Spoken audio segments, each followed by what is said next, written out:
Selamat malam, perkenalkan nama saya Eldorado Sabatino Raja Guguk, NIM 198030310217,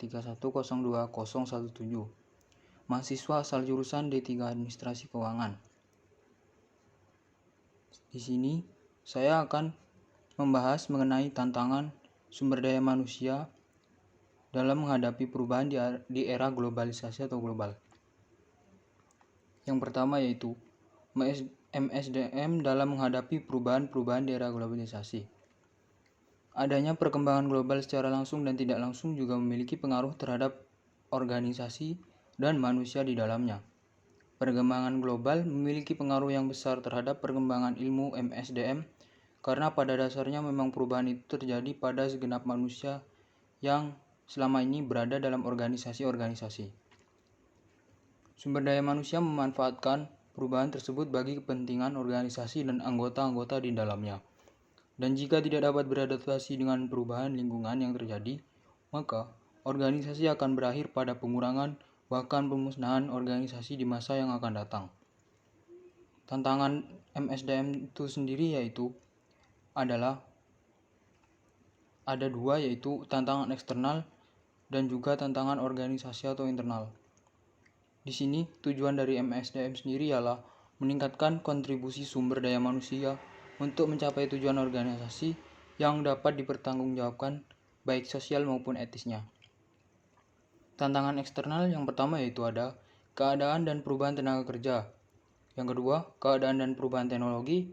Dan yang ketiga, keadaan dan perubahan ekonomi serta persaingan. Tantangan internal terdiri dari tuntutan serikat buruh, penyediaan sistem informasi pegawai, tuntutan budaya organisasi, serta struktur organisasi. Yang selanjutnya yaitu tantangan lainnya. Masih banyak manajer puncak dan asisten manajer yang tidak memahami fungsi maupun kontribusi dalam mengembangkan organisasi perusahaan agar dapat mewujudkan keberadaan mereka. Masih banyak manajer puncak dan manajer bawahan yang tidak menyadari dan tidak mengerti serta tidak melaksanakan tanggung jawab mereka dalam mengelola SDM masing-masing. Pada manajemen SDM ternyata masih sangat jarang tenaga kerja profesional yang menerapkan secara efektif dan efisien. Tantangan lainnya yaitu meningkatkan nilai tambah, yaitu bagaimana meningkatkan produktivitas dalam ranah nasional bahkan internasional. Selanjutnya, manajemen SDM juga perlu melakukan riset secara komprehensif terhadap terjadinya era reformasi, transformasi struktur masyarakat, serta bagaimana implikasinya bagi peningkatan dan pengembangan kualitas kehidupan SDM. Berikutnya, dalam persaingan global yang semakin ketat yaitu meningkatkan daya saing bangsa dalam menciptakan inovasi serta kreativitas. Tantangan kemajuan teknologi yang memberi dampak terjadinya perubahan pada industri secara keseluruhan maupun rancangan pengaturan kegiatan serta mendaya gunakan SDM yang mengikuti perkembangan zaman.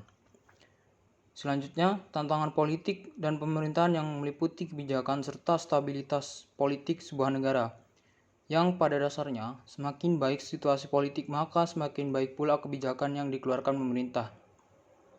Adapun yang terakhir yaitu tantangan undang-undang terkait dengan ketenaga kerjaan yang mengatur batasan masalah pekerjaan, jam kerja, upah minimum, jaminan sosial, hingga peraturan-peraturan lain yang mengatur pekerja ataupun karyawan dan semakin berpihak pada UU, maka pekerja akan memiliki tingkat pekerjaan yang juga semakin baik.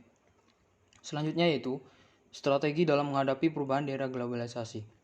Adapun di sini untuk mengatasi globalisasi diperlukan perubahan cara kerja buruh baru yang lebih efektif serta efisien. Apabila perubahan tersebut dikelola oleh manajemen SDM yang baik, maka dapat meningkatkan kreativitas serta pertumbuhan akan terjadi dan juga dapat membantu pembangunan dalam rangka menghadapi kehidupan masa depan. Selanjutnya, strategi dalam menghadapi perubahan di era globalisasi juga bisa dilakukan ataupun terlaksana apabila didahului oleh perubahan sikap pada sumber daya manusia yang menjadi pendukung utama perubahan tersebut. Oleh karena itu, diperlukan nilai-nilai baru yang kemudian akan dilatih, dilaksanakan, serta dijadikan kebiasaan kerja dan akhirnya menjadi budaya kerja yang baru.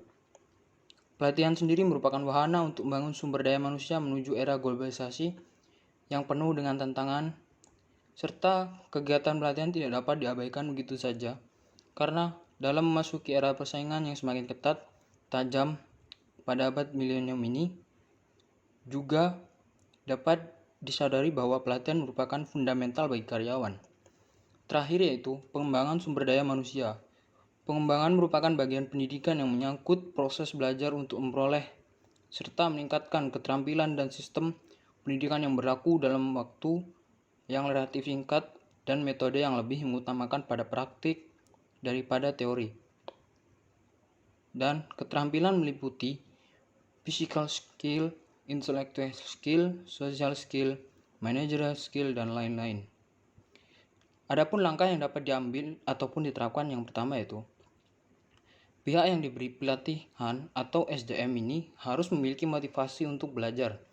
Yang kedua, pelatih harus mempunyai kemampuan untuk belajar. Yang ketiga, proses pembelajaran harus dapat dipaksa ataupun diperkuat. Yang keempat, pelatihan harus menyediakan bahan yang dapat dipraktikkan atau diterapkan. Yang kelima, bahan yang dipresentasikan memiliki arti yang lengkap.